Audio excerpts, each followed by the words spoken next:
This week's Torah portion, VaYeilech, is usually read combined with last week's Torah portion, Nitzavim. Because of the cycle of a year, sometimes we double up two Torah portions onto 1 week, and Nitzavim and VaYeilech are short enough that combining them usually doesn't make it onerous for the community and allows the Jewish year to be coordinated for us around the world so that the holidays line up just right. We'll end the Torah portions in time for Simchat Torah in just a few weeks. But when you look at the messages in combination, Nitzavim is about being situated. We are told, Atem Nitzavim Hayom Kulchem. You are all here, you who are alive, you who are not yet born, all of you are here, Moses tells us. It's his deathbed confession in many ways. He's been saying goodbye the entire book of Deuteronomy. We are being told by Moses at the end of his life what the things most important to him are for us to follow, and because he's been our caretaker, our government, our prophet, our teacher, the person that we come to with any issue, and he knows that we are going to do wrong. We are being told by him what is most important. You are right here, and everyone who will come after you is also right here. So listen well. That was last week. Imagine having that at the same time as VaYeilech. Nitzavim is you are situated, you are standing right here. VaYeilech, this week's Torah portion, means go, get moving. VaYeilech, same as Lech Lecha. It's the same kind of journey, and we are told by Moses that the end of this journey, the entry into the promised land that Moses will never see, is a similar kind of journey to the one of Abraham. The Lech Lecha journey. The go forth to a place that I will show you, an unknown promise. No matter how much you know, there's mystery involved. And so for us, as a living community, not only are these two Torah portions separated, the here you are, there you must go, but we also had an interruption between the two of them, minor 2-day holiday that we call Rosh Hashanah. And so think about all of these cycles flowing.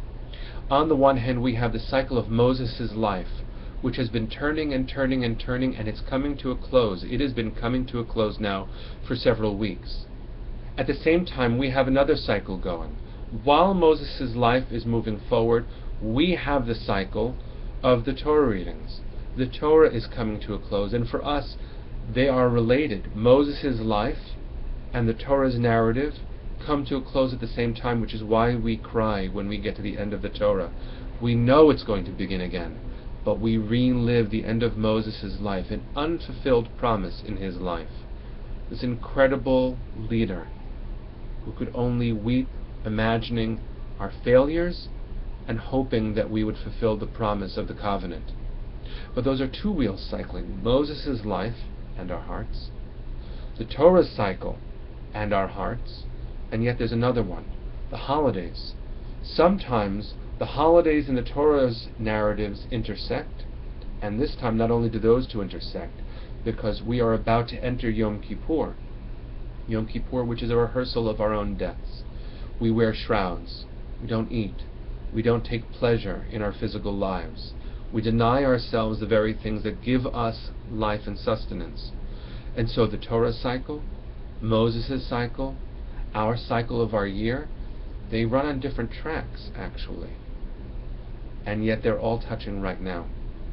And so the call that I believe the Torah is offering us, the legacy that calls to us, which is Moses's, and the year that we are praying will just erupt with goodness, given the burden of history that we've experienced this past year.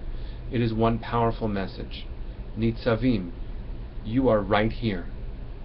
VaYeilech, that's not good enough. Get moving. That promise that will be fulfilled must be fulfilled, and the only way that it will be fulfilled, that it could be fulfilled, that it might be fulfilled, and that the year ahead of us could actually embody some fulfilled promises, the ones that Moses himself wasn't able to experience, but the ones he dreamt of for us, his children, his students. The only way that's going to happen is if we listen to the message coming up in Yom Kippur, the message in the Haftarah of Yom Kippur, where Isaiah says, you can fast and you can offer sacrifices, but if you are not good to your core, God doesn't want that.